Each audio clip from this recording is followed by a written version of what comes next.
What up, you guys? We are here for our weekly energy oracle forecast. Sorry, I did not do our Secret Teachings of Jesus episode last night. My boss's 40th birthday was yesterday or over the weekend, and so he sent a big group text out to have everybody come meet up after work. So that's what I did. That was a good time. And then there was like daytime activities today, and I ended up getting off of work, so I ended up joining in with them for that. So excuse my absence, but you know, a girl's gotta live, girl's gotta party. So tonight we were at this karaoke bar down the street from my house and just living it up a little bit. Had a little brewery and pizza afternoon. I had buffalo chicken pizza, ate all but one slice. Still kind of full. So yeah, it was a fun day. But we are here taking a look at the week ahead to see what kind of energy we will be having and living in and having our being in. So let's see what's going on. Ooh, let's see. We have spirit, divinity. I feel this is so like divine inspiration being directed exactly to the point through which you need to be in.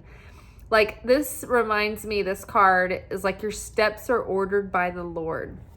And what I see is a sidewalk that is freshly laid in cement, and like there are footprints in that sidewalk that are extending out ahead of you, and you're following those footsteps, and you are being pointed in the direction that you need to be in.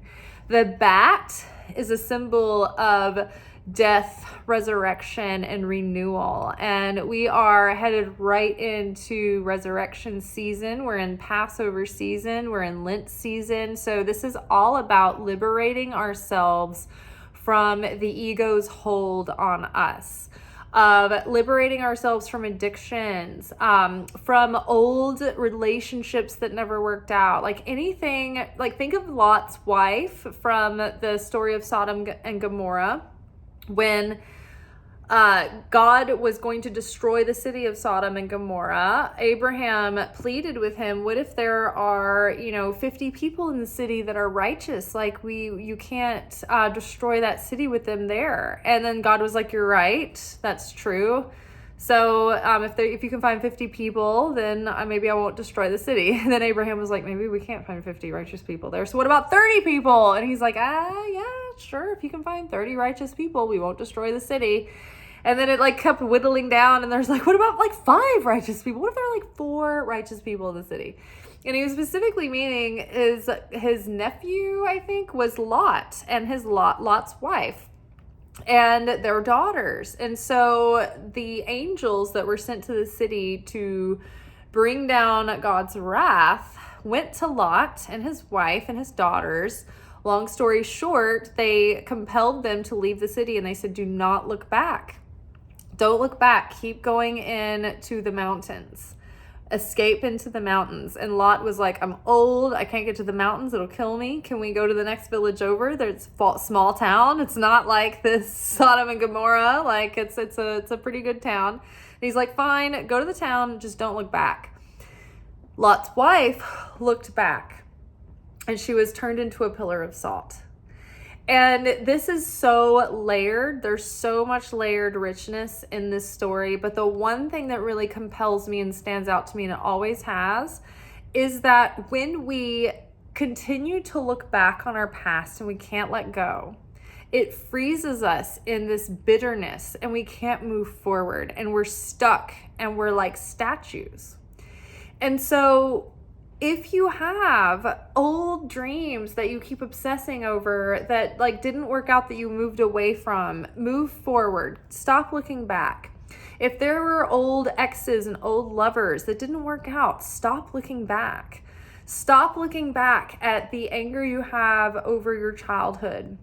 Stop looking back at the wrongness that maybe the church did to you, right? You can't move forward, and you can't start new with that obsession over how it went wrong.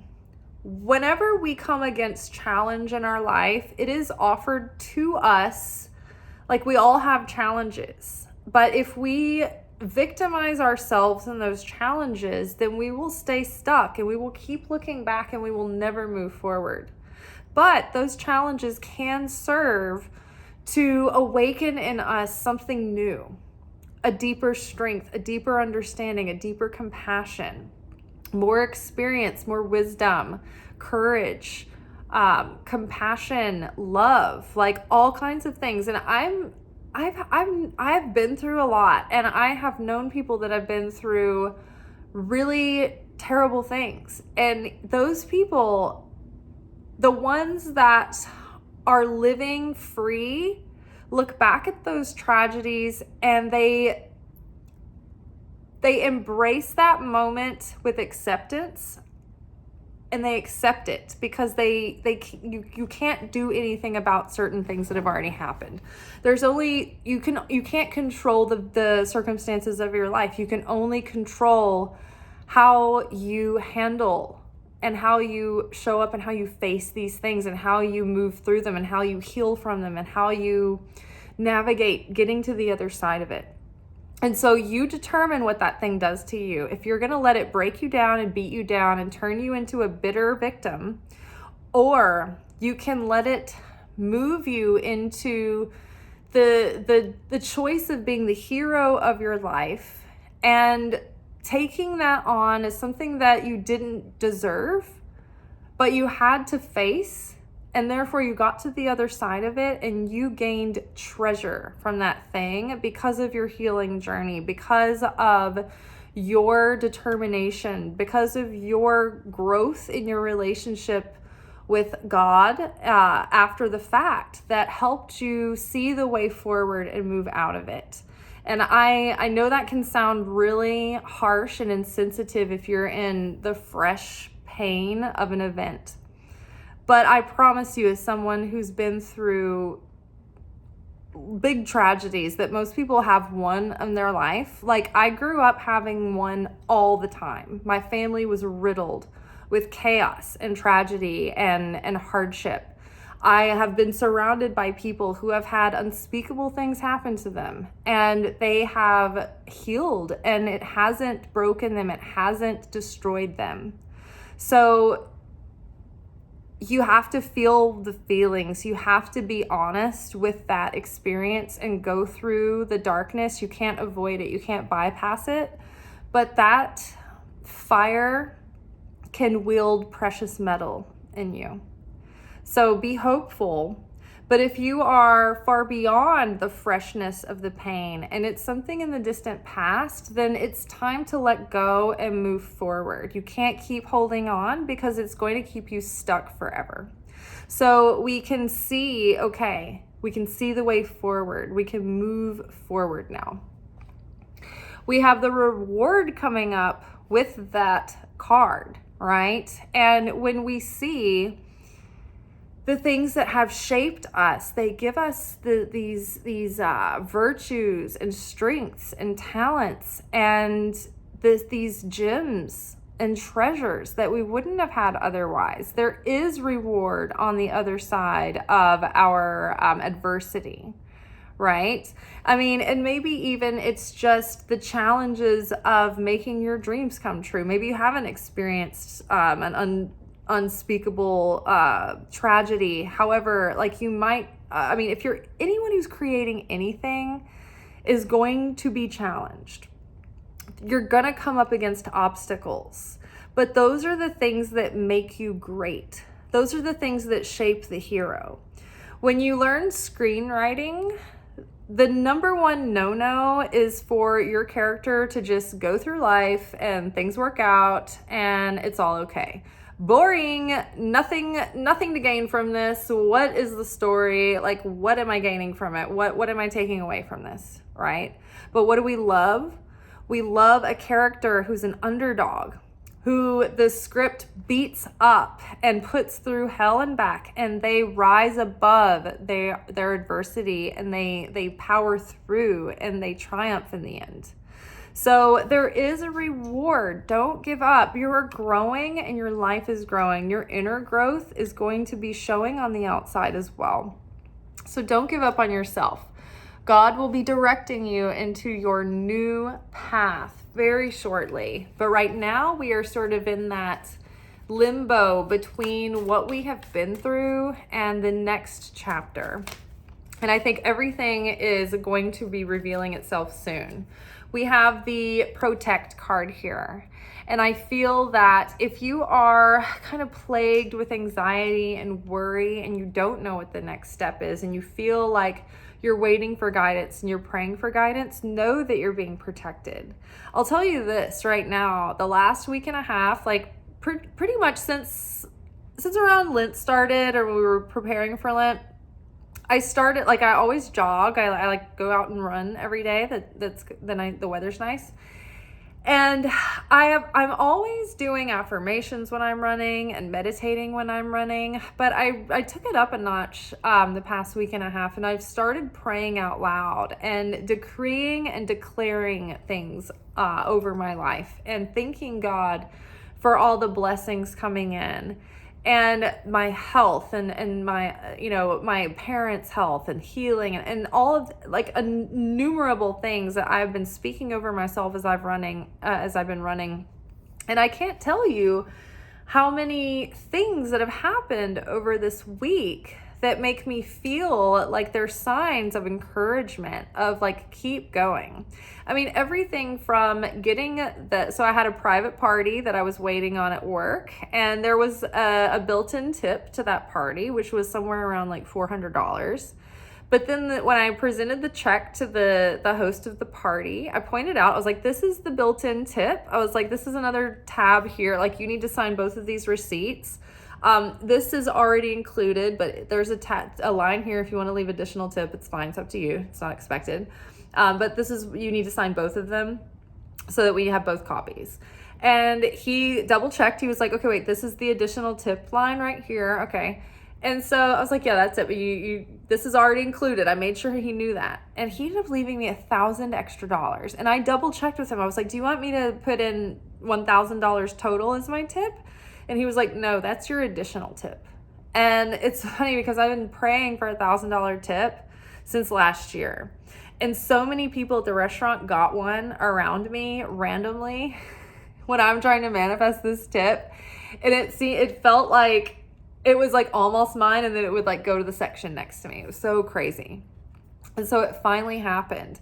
And then there have been other things that have been going on, like just random things, like the stock that I have invested for dividends, like suddenly like has surged, like, out of nowhere. And I thought that I'd lost my first communion necklace during our Saturday night shift the other night. It had come unclasped. And I was like, oh my God, like, this is like this my mom gave me this necklace. Like, I'm not Catholic and I didn't have an official first communion necklace given to me, but my mom gave me this charm. And when my mom gives me presents, those are special to me. And so I didn't want to lose it. I value it. And everybody was like, oh no, we're going to find it for you. We're going to find it. I'm like, oh my God.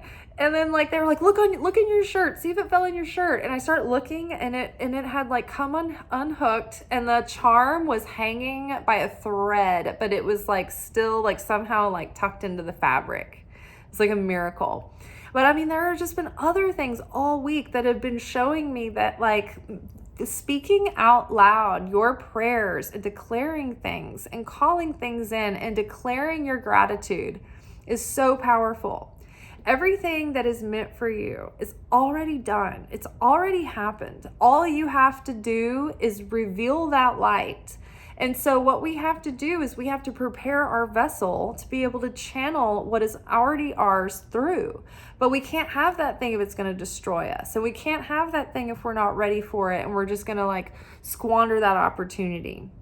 We have to be made prepared for that. And so knowing that when you have like that compelling desire for something, like, we're not talking about lust or craving material things, like, just being a consumer, But when you have like a dream in your heart that you feel is like really like your destiny, like you're meant to have that thing, you're meant to do that thing, like it is so inherent and authentic to your being, then that has been put in your heart and your soul for a reason. And it is already a done deal. And you pray for that in gladness and joy and confidence, knowing that it is already, if this is really me, if this is really for me, it is coming. It is a matter of time. It is a matter of preparation. And when it's going to be perfect, when it's the ideal moment, that is when it's going to be revealed for me. You don't have to have any doubt, because if you try to force something that's not meant for you, it's always going to yield chaos. It's always going to be more trouble than it's worth. So that allows us that trust and that surrender, that we know that everything that is truly meant for us, we are protected. And things that are taken from us and things that don't work out, sometimes it's hard for our ego to let go of those things, but it wasn't meant for us. And it is God's protection in disguise. I tell this story sometimes because this is always like the easy example that I remember because it's so dramatic. But I was working on, I don't know if you guys know that ghost show that Kesha did like recently, like everybody's got a ghost show, but Kesha did a ghost show. And I was working on that episode when they filmed in I think we filmed in Pulaski, Tennessee. And it was like a pilot startup season. So it was like the crew was in flux, and we went through that episode, and then they had hired me on for the Knoxville episode. And I'm in Nashville, so, it's like central location. So I'm like waiting to hear about when am I getting my call sheet? When are we knowing our travel plans and all that? And so I touched base with the producer, and they were like, oh, sorry, I don't know if anybody let you know, but the management of the show has turned over, and we didn't realize that you had been hired verbally for that job. And so we ended up finding another, person for that episode that we're filming that week in Knoxville. And as it turned out, that episode, I ran it, I worked with the person who took my place on that episode on another gig. And as it turned out, during the filming, snakes collapsed through the ceiling and fell into set. Like, how horrifying and crazy would that have been, and traumatizing? I mean, what a nightmare. Now, I would have gotten over it. I have a pretty good threshold for that kind of thing, and I would have bounced back and recovered. But God is you don't need to be dealing with all that. They're not going to pay you enough to deal with snakes falling from the ceiling. You don't need to be, in a snake storm, okay? But there were so many times in production as a freelancer that things would fall through, gigs would fall through that I was really banking on, that I really needed, that I thought I was going to get that job, and somebody else ended up getting it. And it's almost every single time God would let me run into the person that took my place, and they would talk about what a nightmare it was or how they got burned and never got paid. Same thing with relationships and people that I maybe wanted to date, and then I found out later that they were not who they appeared to be. So trust that no matter what the appearances are right now, what is yours is yours. It will not pass you by, and you are being protected, and all that is yours and all that is meant for you is being protected. All I can see is where I pinched my finger, and I have one of those little blood blisters under the skin. It's I keep seeing it on camera. It's all I can see. I should pop it right now. Okay. So this card fell out of the deck next to me. So I'm just going to pick this, see what it is. Creation. I love this. Beautiful things are springing forth. You know what I did over the last couple of days? I had some iris bulbs, and I planted them in the soil, and all the irises are starting to come up right now. I love it. And then I was jogging. So the reason I had iris bulbs, I thought to myself last year, I was I'd love to have all of the good southern bulb flowers. And my dream is to have a big yard that has all the beautiful southern blooms, because they bloom in succession throughout the spring. So you get daffodils, or what we call them buttercups first. And then comes, it's either irises next or tulips. It's one or the other. So it's either irises then tulips, or tulips then irises. And then you get the peonies. Oh, peonies are my favorite. So it's always so beautiful and exciting during the spring to wait for the treat of like all of the southern gardens to be blooming and that tradition and that thing. But like this time of year is so beautiful. So anyway, the how I got my bulbs was I was jogging through my neighborhood, and there's this house that I often pass, and there's an older couple that lives there. And they have a southern garden out front with like 1 million irises. Irises, I guess, multiply once they're in the ground, I'm assuming. Because it was just like so many irises that they had to dig up like all the irises to space them out. And they had put like these bags and bags and bags on this tarp in front of the street that was like, free iris bulbs, take them. So I got a couple of bags of them last year, and I think my neighbors got some too. I think because I saw around the same time they were bringing them home and planting them. But I planted them last year, and I had a couple left over in a grocery bag that had been sitting, and I was like, I need to find something to put these in. And I don't plant them in the ground because I'm in a rental house, so I like to put things in pots so I can take them away if I move. And I went and got the irises, and I didn't know if the bulbs would have been like dormant and they wouldn't have started to bloom without the soil. And I opened that bag, and sure enough, they were already starting. The green blades of leaves had already started to come up. I was like, oh my gosh, like there's no even nourishment here, you know? But what is meant to bloom will fucking bloom regardless. Like something that is meant for you is going to happen. So put your effort in, keep doing your work. Understand that there is a timing and a process that you participate in, but you don't have control over. And that thing, nature will move for you. The universe will move with you, right? The universe will direct you. So beautiful things are coming up out of the ground right now. You know, and we think, oh, it's all up to us. I have to put all the effort forth, but it isn't. We have to meet halfway, but ultimately it's up to God. You know, when I first started this channel, I would beat myself up so much if I missed a video. I'd be like, oh my God, the algorithm, I'm never gonna, make it back. And the truth is, it's like that. You can't be a slave to your dream. Something can't own you. Then you're not the cause, you're the effect. And in order to be like the creator, we have to be the cause, not the effect. And so when we're reacting in fear like that, and something is having control over us, we're not free, we're not liberated. And so we have to know that, yes, we show up and we do the best we can, but ultimately, if lest the Lord keep your house, your labor is in vain.